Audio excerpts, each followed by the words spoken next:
The Red Death had long devastated the country. No pestilence had ever been so fatal or so hideous. Blood was its avatar, and it sealed the redness and the horror of blood. There were sharp pains and sudden dizziness, and then profuse bleeding from the pores, with dissolutions. The scarlet stains upon the body, and especially upon the face of the victim, were the pest ban which shut him out from the aid and from the sympathy of his fellow men. And the whole seizure, progress, and termination of the disease were the incidents of half an hour. Outside, the world collapsed in a fever of crimson horror. But inside his castle, Prince Prospero did not mourn. He was happy and dauntless and sagacious. When his dominions were half depopulated, he summoned to his presence 1,000 whole and light-hearted friends from among the knights and dames of his court, and with these retired to the deep seclusion of one of his castellated abbeys. It was an extensive and magnificent structure, surrounded by a strong and lofty wall. This wall had gates of iron. The courtiers, having entered, brought furnaces and massy hammers and welded the bolts. They resolved to leave means neither of ingress nor egress to the sudden impulses of despair or of frenzy from within. The abbey was amply provisioned. With such precautions, the courtiers might bid defiance to contagion. The external world could take care of itself. In the meantime, it was folly to grieve or to think. The prince had provided all the appliances of pleasure. There were buffoons, there were improvisatori, there were ballet dancers, there were musicians, there was beauty, there was wine. All these and security were within. Without was the Red Death. It was toward the close of the 5th or 6th month of his seclusion, and while the pestilence raged most furiously abroad, that the Prince Prospero entertained his 1,000 friends at a masked ball of the most unusual magnificence. It was a celebration not of survival, but of denial. The masquerade was held within an imperial suite of 7 rooms, so irregularly disposed that the vision embraced but little more than one at a time. There was a sharp turn at every 20 or 30 yards, and at each turn a novel effect. No straight corridors, no clear view from beginning to end. Each room led unexpectedly into the next. Each chamber was a world of its own, defined by a single dominant color. The first room, in the eastern extremity, glowed blue. The second was purple in its ornaments and tapestries. The third was green throughout. The fourth was furnished and lighted with orange, the fifth with white, and the sixth with violet. Tall, narrow Gothic windows lined each chamber, their stained glass matching the room's hue.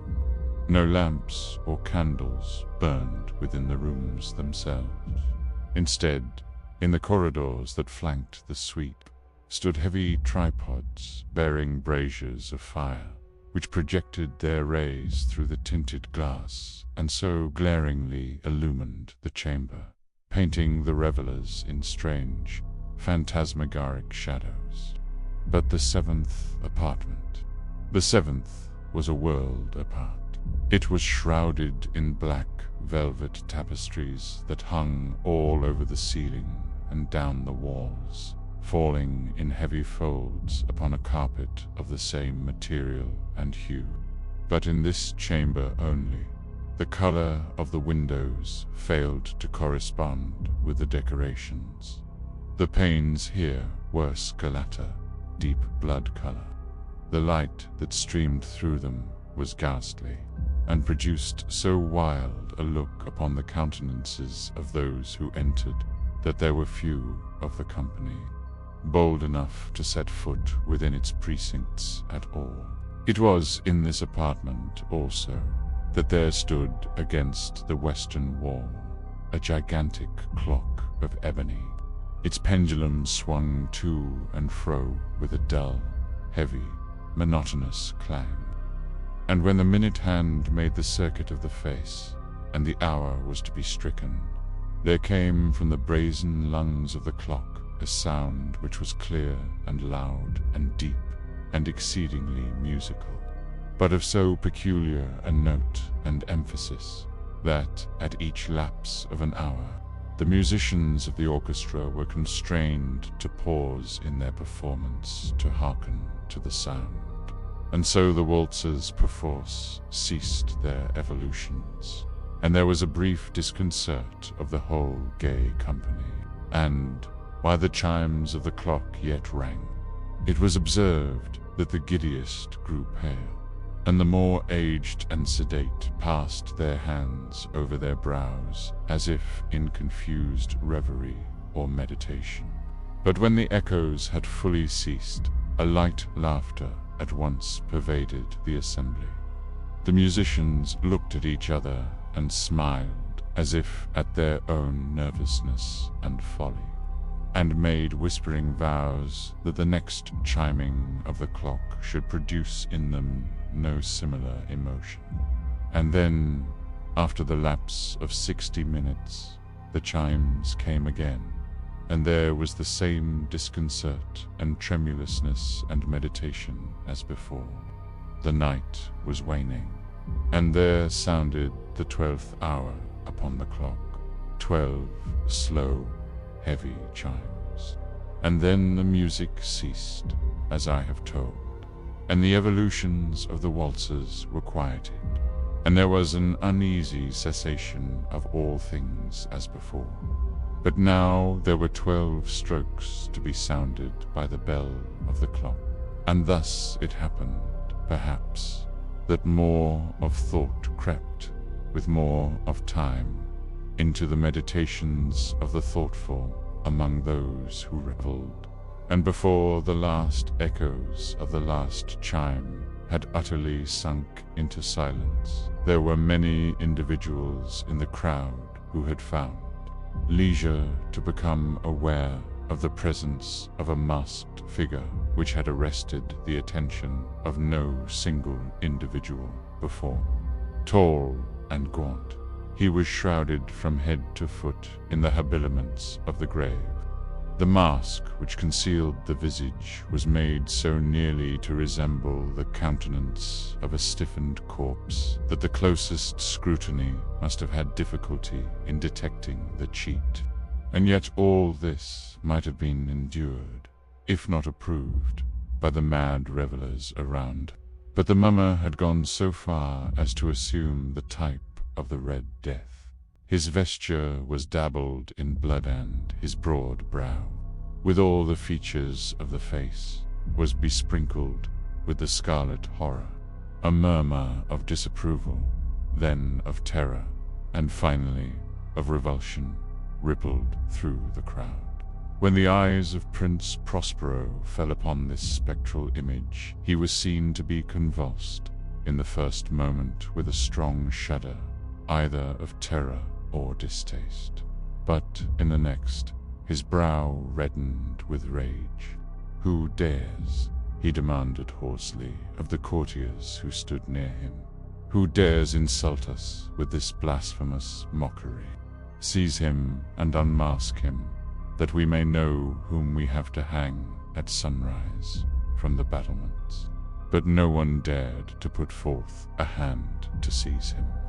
Uninterrupted, the stranger made his way, passing within a few feet of the prince's person, and while the vast assembly, as if with one impulse, shrank from the centers of the rooms to the walls, he made his way unimpeded with that same solemn and measured step which had distinguished him from the first, through the blue chamber to the purple to the purple, to the green, through the green to the orange and, still on to the white and, even thence to the violet air.